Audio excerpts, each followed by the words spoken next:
In 2000, I was making internet money, and I had that .com sense of entitlement.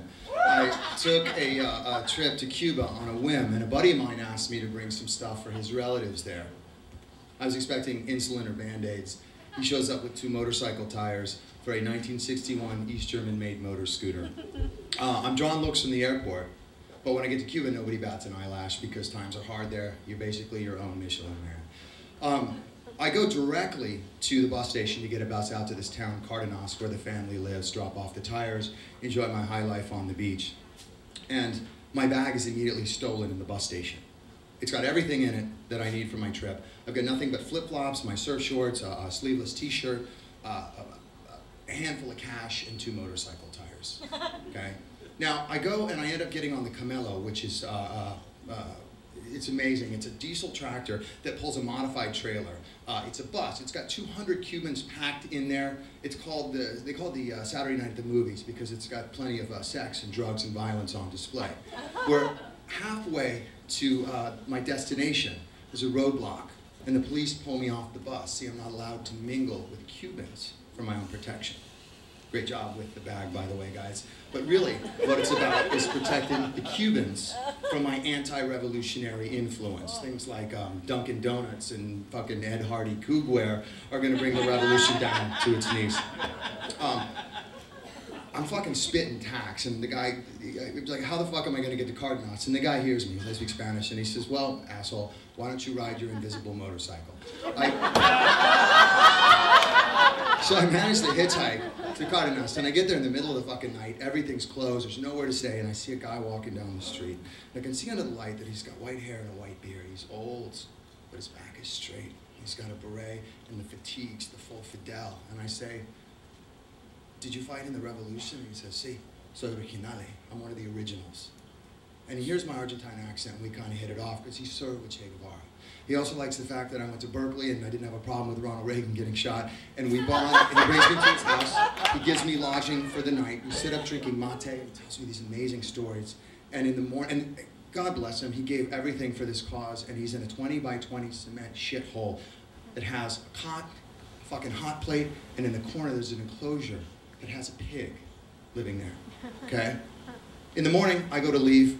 He actually gives me his camouflage fatigue, not camouflage, but he gives me a fatigue jacket as a present. And, you know, we're just best friends. I promise to see him on my way back, etc. Taxi into Veradero. Veradero is a beach resort, okay? I've lost the address for this family, but their son works as a lifeguard there. I'm hell-bent. I track him down. I tell him my tale of woe, and he says, no te preocupes, somos familia. Don't worry, we're family. Sends me into the hotel, to the buffet to get a meal. And this is where the irony of the revolution, or if you will, the double standard hits me full in the fucking face. There's a steam table buffet with hundreds of pounds of food under these hot, like, steam lamps, untouched by the rabble of beat-faced European packaged tourists who are wasted on daiquiris and screaming Guantanamera, completely out of touch with what's going on outside the walls with the Cubans starving at the gate. I'm eating and the son comes over. He drops a backpack at my feet, gives me a wink and says, sir, we found your bag. Oh. Out the gate, I open it. It's fucking beef that he has liberated from the kitchen. The irony being that all that food is going to waste, yet a Cuban cannot kill a cow in their own country. So we go meet the family. It's the biggest, warmest welcome you could imagine. They're glad to see me, hugs all around. The dad takes those tires, and in 2 minutes, he's got them on the motor scooter, which is immaculately maintained, and we fucking tear off around Cardenas doing the errands. We're passing out the beef. I was the unwitting mule for the fucking Cuban beef cartel. We have a wonderful dinner. It's modest. The beef is delicious. We sit down around the TV, and I'm thinking, what is it going to be, a Fidel marathon speech? Because this whole thing with Elian is going on right here in this town, okay? But no, it's a telenovela that's beamed in from Miami called El Rey de los Ganadores, the king of the winners. The whole fucking country shuts down on Tuesday night so they can participate in this if you've got an aerial tower. And that's what the dad does. He builds aerial towers on the side to supplement the family income, etc. Next day, they want to throw a farewell party for their new best friend. There's no pigs. there's no meat for the pig roast. And I think, I know a guy who knows a pig, and we were all roommates at one point. We get on the fucking scooter, and with my money, we work it out with the Originale, we buy the pig. They call the butcher. Hour later, we're driving off with a quarter of a pig strapped to the fucking scooter. Amazing party, and at the end of it, they give me gifts out of gratitude for bringing these tires.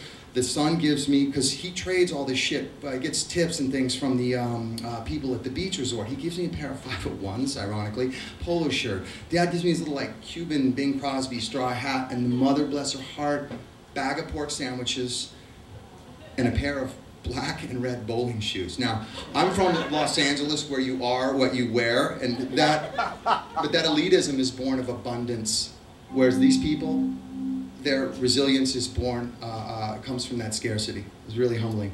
I travel around, and the first time I put my hand into that pocket, I come up with an envelope with money.